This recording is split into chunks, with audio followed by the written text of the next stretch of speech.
Língua Estrangeira Moderna, o Projeto Eureka. Olá, você que está conosco. Tem gostado das aulas? Creio que sim. A cada encontro, uma disciplina diferenciada e a manutenção das disciplinas na continuidade da orientação para o bom vestibular de final de ano. Pois bem, língua inglesa, professor Jomar fazendo bom trabalho. Uma das perguntas que nos fazem, e agora pensando mesmo nas mudanças da língua portuguesa, não vamos tratar desse assunto nesse momento, mas é algo que fica aí no ar pendente. Mas uma das perguntas que nos fazem é: por que algumas palavras são aportuguesadas? Vejamos o que nos interessa. Aportuguesamento de palavras. Palavras em língua inglesa muitas vezes passam a fazer parte do nosso cotidiano e acabam sendo aportuguesadas. Vejamos, por exemplo, a palavra show ou a palavra shopping.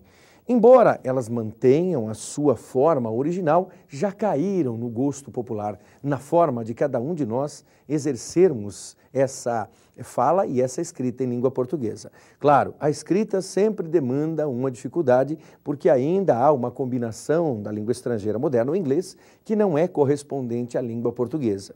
Mas é claro que com o passar do tempo e a continuidade da escrita, ou seja, o treino, a maneira de ver isso em letreiros, em outdoors, ou mesmo em placas publicitárias, ou ainda na porta desses locais, faz com que entendamos muito bem como é a escrita de cada uma dessas palavras. O que vale aqui em língua portuguesa, entender que a língua é viva. E, com toda certeza, Olavo Bilac, quando disse lá atrás que a língua portuguesa é a última flor do laço, inculta e bela, és ao mesmo tempo esplendor e sepultura, ele dizia que há uma antítese, algo contraditório, mas que faz bem a língua porque ela é um organismo em contínua progressão. Bom trabalho com o professor Jomar em língua inglesa. A você um grande abraço que trabalha conosco no Projeto Eureka.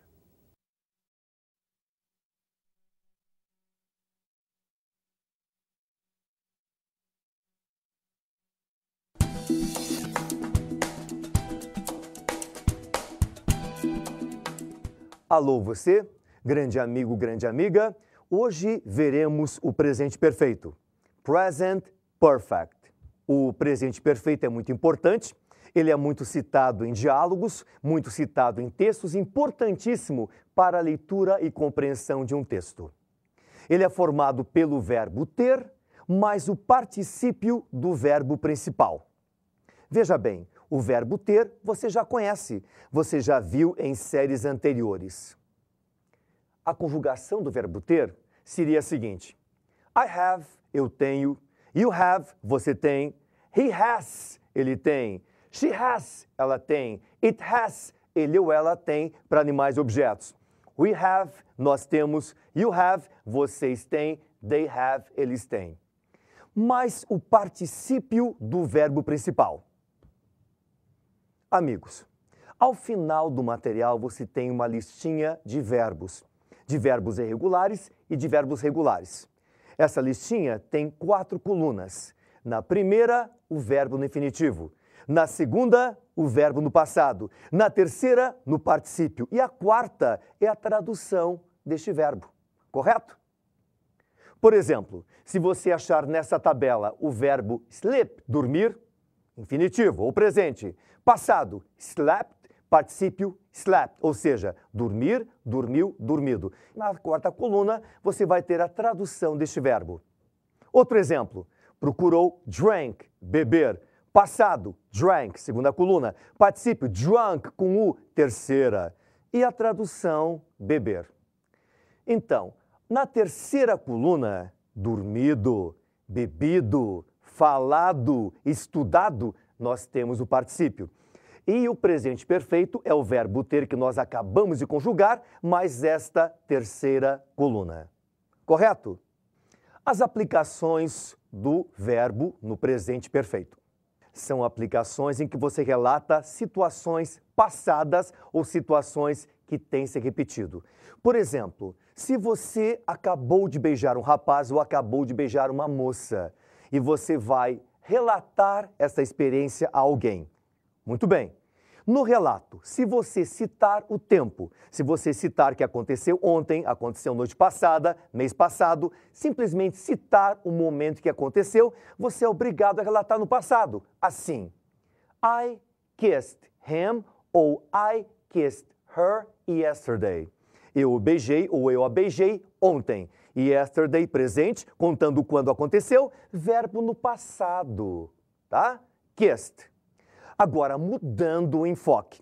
Você vai relatar o que aconteceu, mas não vai citar quando. Simplesmente dizer, dar a intenção que a pessoa entenda que acabou de acontecer, mas sem referência a tempo. Daí seria assim: I have kissed him, I have kissed her. Eu o beijei ou eu a beijei. Aí nós usamos o presente perfeito. O presente perfeito, como já disse, formado pelo verbo ter, mais o particípio do verbo principal. Verbo ter, have. Particípio, terceira coluna, verbo regular, terminado em ed, kissed. I have kissed. Então, a primeira aplicação é essa. Você realizou a ação, relatou esta ação, mas não fez referência a tempo. Perfeito? Aí, o presente perfeito se encaixa como uma luva. Segunda aplicação. Segunda aplicação, quando a ação iniciou no passado e se prolonga até o presente. Neste caso, usamos duas palavrinhas. A primeira, since, significa desde. A segunda, for, significa por. Iniciou no passado, se prolonga até o presente. Vamos ver dois exemplozinhos aí na apostila de vocês. Deem uma olhadinha. Vamos ler juntos. Primeiro exemplo. The lawyer has written many letters since 1970. Então, veja bem que aí nós escrevemos has written, tem escrito muitas cartas. E o since está presente. Viram? Desde 1970. Since 1970. Ou seja, a ação começou lá atrás, em 70. Ponto final. Não diz mais nada. Não tem referência nenhuma que a ação tenha acabado. Então você conclui, começou em 70 e ainda hoje continua acontecendo. Então, nessa situação em que a ação iniciou no passado e se prolonga até o presente, você vai usar o presente perfeito, com a palavrinha since, desde, indicando quando iniciou. Vamos ver um outro exemplo. Vejam aí. Elizabeth has studied German for 5 years. Elizabeth tem estudado alemão por 5 anos. Vejam, está no presente perfeito, has studied. Vejam, for ali presente. Ela tem estudado alemão por 5 anos. For 5 years. Ponto final. Nenhuma referência dizendo que ela tenha parado de estudar alemão. Consequentemente, começou há 5 anos atrás e até hoje continua estudando. Está lá a preposição for, por, indicando o quê? Que a ação iniciou no passado, se prolongando até o presente. Amigos e amigas, então gravem bem essas duas palavrinhas, essas duas preposições, since e for. Elas sempre vão indicar que a ação iniciou no passado, dando prosseguimento até o momento presente. Nestes casos, nós usamos o presente perfeito, verbo ter mais o particípio do verbo principal. Correto, amigos? Vamos dar uma olhadinha agora nos advérbios usados em presente perfeito. Os advérbios usados em presente perfeito são simples, você vai ver os mesmos em várias frases, em vários textos. Vamos dar uma olhadinha neles agora. Dê uma olhadinha no seu material. Os advérbios são already, just, never, so far, yet, ever, lately e up to now. Tradução: already, já. Just, acabar de. Never, nunca. So far, até agora. Yet, pode ser já ou ainda. Ever, alguma vez. Lately, ultimamente. Up to now, até agora. 3 aplicações mais importantes do presente perfeito.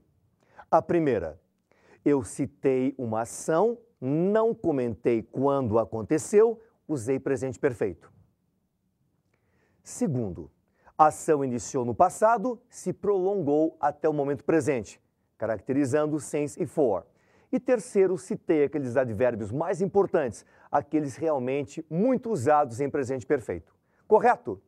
Vamos fazer agora algumas frasezinhas. Vamos dar uma olhadinha nos exercícios e vamos aplicar o presente perfeito puro e simples. Verbo ter mais particípio. Fácil. Dê uma olhadinha aí.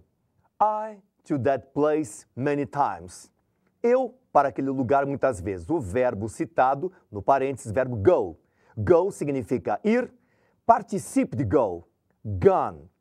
Eu, verbo ter, have. Juntando os dois, I have gone to that place many times. Eu tenho ido àquele lugar muitas vezes. Peguei o verbo ter mais gone. Segundo, aí ele pede negativo. You haven't ou have not traveled too much. Você não tem viajado demais. Note o verbo ter, have, mais o particípio, terceira coluna, traveled. Terceiro, John, a lot in Texas. John, muito em Texas. Verbo trabalhar, work. John, terceira pessoa, ele, has worked. Ficando, John has worked a lot in Texas. Ou seja, John tem trabalhado muito no Texas. 3 exemplos fantásticos. Viram? Nas 3 frasezinhas, eu peguei o verbo ter, concordando com o sujeito, sendo eu, você, nós, vocês, eles, have, sendo he, she, it, has, mais o particípio, aquela terceira coluna da lista de verbos, e formei o presente perfeito. Você notou no segundo exemplo que eu usei a forma negativa, have not, correto? Haven't. Vamos dar uma olhadinha mais tarde, correto? Explicarei com detalhes essa questão do interrogativo e do negativo. Perfeito?